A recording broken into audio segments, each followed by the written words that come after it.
एक ऐसी बुक जिसे सबसे ज़्यादा मैनिपुलेटेड और डेंजर माना जाता है, जिसे कई जगह ये बताकर बैन कर दिया गया कि यह ह्यूमन लाइफ के लिए खतरा है, बट फिर भी पावरफुल लोग इस बुक के इस्तेमाल से लोगों को मैनिपुलेट कर रहे हैं। जी हाँ, मैं बात कर रहा हूँ the 14 law of power book की, जिसे रॉबर्ट ग्रीन ने लिखा है।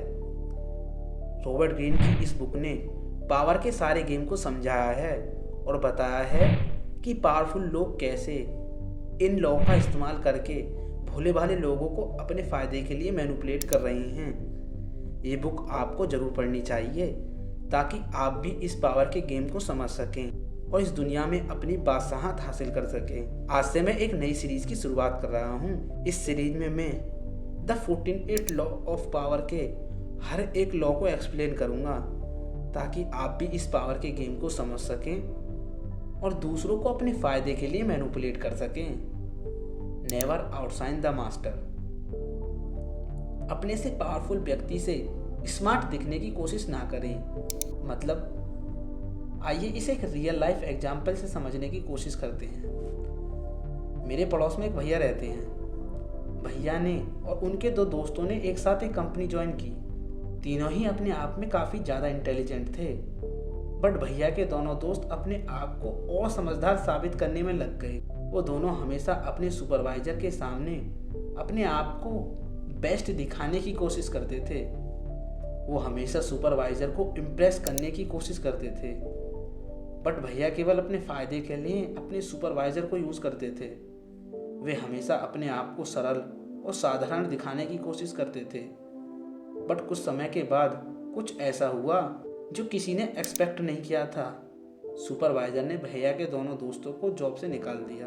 अब आप सोच रहे होंगे सुपरवाइजर ने ऐसा क्यों किया, जबकि वो दोनों तो काफ़ी ज़्यादा इंटेलिजेंट और समझदार थे।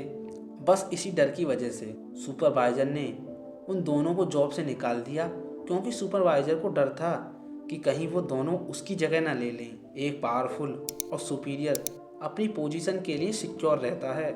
अगर उसे लगता है कि कोई उसकी जगह ले सकता है तो वो अपनी अथॉरिटी और पावर का इस्तेमाल करके उसे निकलवा देता है। तो इस कहानी से क्या सीख मिली? यही कि कभी भी अपने सुपीरियर को इम्प्रेस करने के चक्कर में ये सूना कर दें कि आप उससे ज़्यादा कैपेबल हैं। हम ह्यूमन का एक बेसिक नेचर है, हमें जब भी कोई हमसे ज़्यादा कैपेबल व्यक्ति मिल जाता है तो हम उससे जलने लगते हैं। ये जेलसी मेरे अंदर भी है और ये जेलसी आपके अंदर भी है।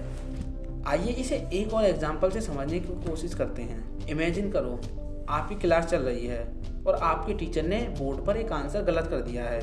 इन डैट केस अगर आप पूरी क्लास के सामने टीचर को उसकी गलती के लिए टोकते हैं तो क्या टीचर को यह अच्छा लगेगा? ऑफ कोर्स नॉट, बल्कि उस टीचर को अपनी इंसल्ट फील होगी। उस समय तो टीचर आपसे कुछ नहीं कहेगा, बट अब आप उसकी नज़रों में आ गए हैं। अब जब भी उस टीचर को मौका मिलेगा तो वो आपको नीचे ज़रूर दिखाएगा। ऐसा आखिर क्यों होता है? इसका सिर्फ एक ही कारण है और वो है ह्यूमन नेचर। एक सुपीरियर अपनी पोजीशन के लिए बहुत सिक्योर रहता है। अगर उसे लगता है कि कोई उससे आगे निकल रहा है या उसकी पोजीशन ले रहा है तो वो अपनी पावर ऑफ अथॉरिटी से या तो उसे रोक देता है या फिर उसे उस पर्टिकुलर जगह से निकलवा देता है। यह है never outshine the master law का मतलब। ये वीडियो यहीं ख़त्म हो गई है।